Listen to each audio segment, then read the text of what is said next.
Okay, first up, we've got Orwell, 2 plus 2 equals 5, a documentary of sorts directed by Raoul Peck, but he has done a variety of different documentaries, and he seems to like to do, I guess you would say, biography-ish documentaries, but ones where you're getting a bigger social kind of picture woven through the biography of sorts. Yeah, when I say of sorts, this one's very, very thinly a biography of Orwell because it doesn't really do a thorough, thorough discussion of the timeline of his life or of him as a person, although it does dip in and out of that.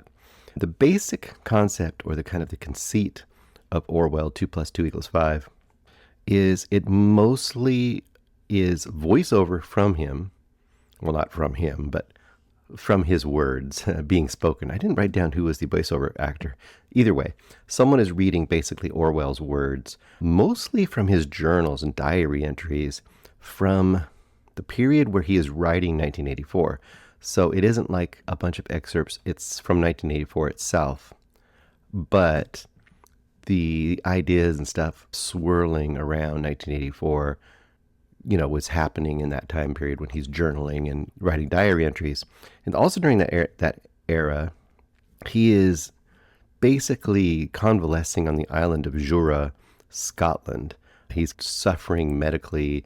He's dying because he dies like very soon after. I think 1984 is his last work, and I think he dies. I think he died after it, but maybe it was posthumous. I didn't even look it up. But it was in that time period. So you're getting the idea of where his mind was at when all this stuff was happening. And what they do in this movie is it becomes a collage of sorts. So essentially you're going to get a bunch of ideas about authoritarianism and power and all the things that you see in 1984 and you see in Animal Farm and in a lot of his works. You see a lot of those ideas, but the way they present them is, you have the voiceover of what he's thinking and talking about, stuff about his life, stuff about authority, stuff about resistance and all these kind of things. And also his complicity in a lot of ways, and that stuff's very interesting. You have all those kind of words by him, and then you have footage and images and words of other people that fit into or I guess, express even more fully some of these ideas. And it just bounces around in time, too. You'll have stuff from, obviously, World War II and Nazism and all that kind of stuff. But you'll have stuff from Asia. You'll have stuff from current day. You'll have stuff from CEOs. Of course, you'll have stuff from Trump in there, too. And you'll have things from all over the world, all different times, really representing kind of the ideas that he's getting at, which is the way that power in all of its forms, whether it's business, information systems, political power, the power of might being used, all these things are used in different ways to essentially just keep the little guy down. That's kind of the classic thing. That's 1984 too. And just a barrage of information and images and stuff that just kind of washes over you. And the cumulative effect is pretty devastating and not very encouraging for the future of the average everyday person in the world.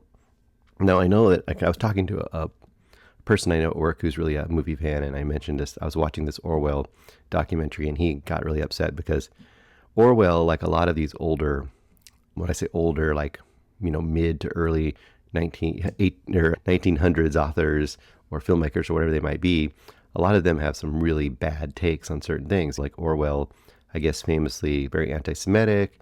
You get a lot of these people are, in that time period, are anti-Semitic, racist, a lot of different things. But kind of like the canceled artists too, like a Polanski or something, they can be terrible people, but they can have great art or art that is very informative or art that really does illustrate and illuminate something about the human condition. And I think Orwell kind of falls into that camp. Not only that, but I think he wasn't, from what the little piece you get here in this movie, when they talk about some of his early life, he wasn't shy about admitting his own complicity in the system. I mean, there's a time period where he is in India as a younger man, And he essentially is the oppressor. And he talks about what being the oppressor does to a person's humanity as well, and how it basically can destroy that person as well and perpetuate the evil. Once they destroy that person's humanity, then they just continue to lash out even further and become even more dangerous. All of this would sound very dour, and I guess in totality it is dour. It doesn't make us more positive or I guess encouraged about the direction that the world might be taking right now. And it is very much global. It doesn't just stick with America, although it doesn't stay away from it either. I mean, there's obviously a whole bunch of stuff to be brought up there.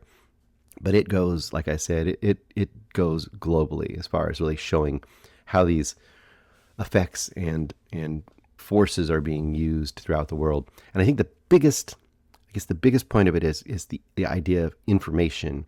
The whole thing in 1984 about, what was the term they used? Oh, I know they had thought police, but there was another word, was thought speak or whatever it was called. I got the word wrong. I know I do. I know you guys know it. But the idea that they will use phrases and words and things to mean one thing, like, oh, defense. But what it actually means is crushing people or whatever it might be. The idea that you see in They Live. They use a lot of these buzzwords and buzz phrases, but the actuality, what those things are actually doing to the world, and the actual activities that are occurring based on those kind of fake versions of reality that are presented in the words, how important and how prevalent they are. Because, I mean, we all know that in the current age, information is really the key currency of power. And the way the information is conveyed and the way it is, deceptively used and used in a highly propagandistic way is just illustrated very clearly here. And it's shown as something that was known way back then and is even more prevalent now.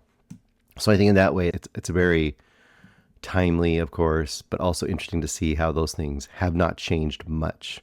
And the whole idea that you can look at history and see these patterns repeat over and over and over again. And one thing it does also is it of course, it gives you lots of news clips and clips from history and like newsreel footage from old war stuff or things like that, or old political stuff, but also interweaves movies into it too, which I appreciated. I mean, obviously you're going to have stuff like 1984 and Animal Farm footage, a bunch of that kind of stuff. But you also get footage from other movies that have dealt with similar things. There's a whole bunch of stuff from different Ken Loach movies, which I don't think I've ever really dipped into much of the Ken Loach filmography. And I probably should, because it looks very interesting. And Brazil is in there, of course, because Brazil is very 1984 coded. In fact, they have a little subtitle that says Brazil original working title 1984 and a half. And I thought, oh, what a great title that would have been for that. I'm sure they didn't want to deal with first of all, the misinformation to people would be like, they wouldn't understand what that meant, which is kind of would have been a great kind of in-joke because it works with the thematics. But also they probably would have had to deal with the estate or copyright stuff. I don't know. Probably something like that.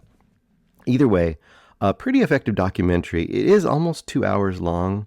So I know that that's going to be tough for a lot of people to get into, but this is a piece that can wash over you as well. If you can, in the current world, handle more reality and the way that reality is being bent to the will of boots that are crushing our necks. I think something about boots crushing the neck is a big part of his thing. Then, hey, have another spoonful of that here. This is almost like the kind of thing, like we've talked about before, documentaries that for the people who are already on board don't offer a bunch new, but for people who aren't, they need to see it and to actually consume it and understand it, and they will never do it. And it's one of those kind of documentaries. But I still had a good time watching it. I guess good time's not the great way to present it. I felt it was nourishing, put it that way. I will give it a 3.5, only because it isn't intensely new information, but it was done in a very effective way. I think I Am Not Your Negro is much more focused. So I would say if you're looking at documentaries by this filmmaker and you haven't seen any, start with the other one first, and you can come to this one as well. But I think the other one's a little more intensely focused, which is great. Hey guys, thanks so much for watching this video. For more movie and television reviews and interviews, please subscribe to my Deepest Dream channel. Like, comment, share, subscribe. And as always, thanks so much for your support. Take care. Hey guys, thanks so much for watching this video. For more movie and television reviews